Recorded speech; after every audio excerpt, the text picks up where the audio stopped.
যৌবন কাল এমন একটা সময়, যৌবন কালে নাকি পাথর খেলেও নাকি হজম হয়ে যায়।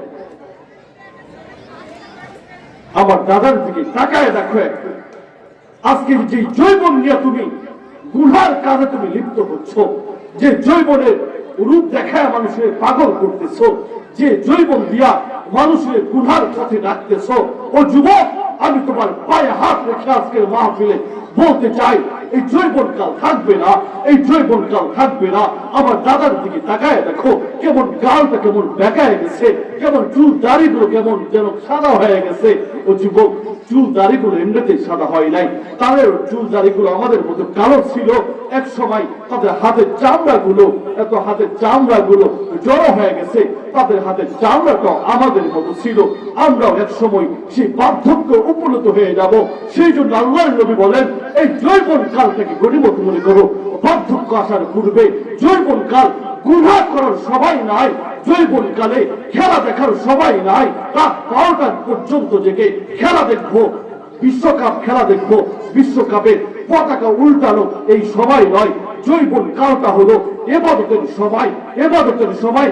আল্লাহর নবী বলেন, কাল কিয়ামতের ময়দানে যখন আল্লাহর আরশের ছায়া ছাড়া আর কোনো ছায়া থাকবে না, আল্লাহর আরশের ছায়া ছাড়া আর কোনো ছায়া থাকবে না, মানুষ যখন তার ভাইকে চিনবে না, ইয়াউমা ইয়াফিরুল মারউ মিন আখি ওয়া উম্মিহি ওয়া আবি ওয়া সাহিবাতিহি ওয়া বানি, মানুষ তার ভাই থেকে পলায়ন করবে, ভাই তার ভাই থেকে পলায়ন করবে, সন্তান তার ছেলে থেকে পলায়ন করবে, সন্তান তার পিতা থেকে পলায়ন করবে, পিতা তার বাবা থেকে পলায়ন করবে, স্বামী তার স্ত্রী থেকে পলায়ন করবে।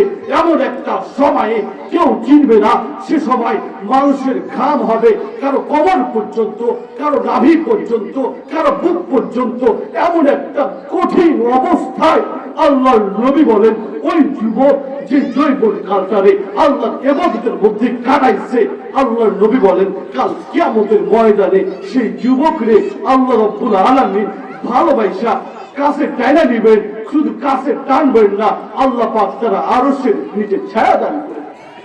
সুবহানাল্লাহ বলেন। এই যৌবন কালটা গুনার মধ্যে কাটাই দিয়েছে। এই যৌবন কালে কোনো নামাজ নাই। আজকে যুবকদের আন্তর্জাতিক ভাইরাসে একটা উপনীত হয়ে গেছে এই মোবাইলের ভাইরাস। আজকে বর্তমানে মোবাইল তো ছিল আগে এইগুলা, এখন বিভিন্ন অ্যান্ড্রয়েড আর বিভিন্ন মোবাইল হইয়া রাস্তার মোড়ে মোড়ে দেখবেন, আপনাদের এই মোড়ে দেখবেন শয়তানের ওয়াইফাই আছে, সেই ওয়াইফাই দিয়ে ফ্রি ভাবে বিভিন্ন গেমস আর বিভিন্ন কাজে এমন ভাবে ঢুকে গেছে, সেখান থেকে শুধু যুবক না, আজকে যুবতী মা বোনরা আজকে এগুলোর সাথে জুড়ে জড়ায়।